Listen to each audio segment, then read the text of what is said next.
Hello and welcome to this math in about a minute video. This video is going to go over the divisibility rules for 6, 8, 9, and 10. So again, let's get to the why.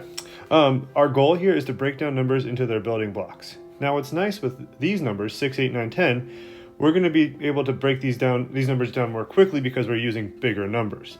And again, our goal here is to make a number a multiplication problem. For example, we want to turn something like 12 into 6 times 2, 3 times 4, or 3 times 2 times 2. So let's take a look at some of those rules. Let's start off with number 6. So number 6, it has to be divisible by 3 and it has to be even, okay? And so for example, let's take a look at something like 456. So first of all, we want to test if this is divisible by 3. So we'll go 4 plus 5 plus 6. Well, let's see here. So that's going to be 9 plus 6, which equals 15. That's divisible by 3, and it ends with a 6. Therefore, it's divisible by 6. However, if we rearrange these numbers, made 645, we'd still get, so 6 plus 4 plus 5 is going to equal 15.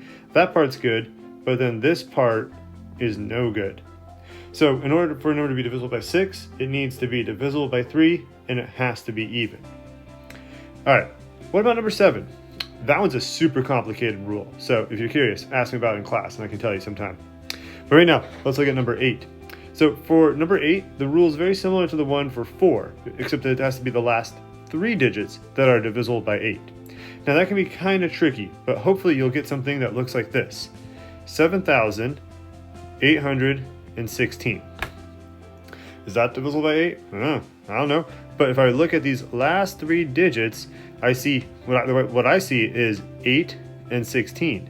I know 8 and 16 are divisible by 8, and then the number 816 will also be divisible by 8. So that works. All right, and then again, let's say I have 8,163. I have that 816 still in there, but it's not my last 3 digits. This is odd. There's no way this is going to be divisible by 8, so not even worth trying. All right, and then let's look at number 9 and number 10. So for number 9, it's a very similar rule for 3, except instead of it being a multiple of 3, we want it to be a multiple of 9. So we're going to add up those digits and make sure it's divisible by 9. So for example, if we took something like 645, and we broke those down, we have 6 plus 4 plus 5, and we saw earlier that this was equal to 15. That's divisible by 3, but not divisible by 9, so that doesn't work. But if we take something like 729, 7 plus 2 plus 9, that's going to be equal to 18. That does work. And this is a nice little reminder that the reason why we're doing this is to be able to break down a number into its building blocks. So if I wanted to, I could go 729 divided by 9, and I'm going to get something good there. I'm going to get a good, clean answer.